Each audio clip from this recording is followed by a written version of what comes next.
Getting stuck at the sign in screen while trying to access Roblox on your PlayStation 5 or PS4 can be frustrating, especially when you're ready to jump into your favorite experiences. Login problems can happen for several reasons, including temporary server issues, incorrect account information, or network interruptions. The good news is that these issues are often easy to resolve. In many situations, an unable to log into Roblox account on PS4 or PS5 problem can be fixed without creating a new account or reinstalling the console software. Before assuming your account has been compromised or changing random settings, these are the steps you can try to fix this and regain access successfully.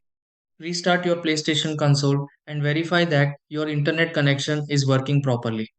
2. Double check your Roblox username and password to ensure the login details are correct.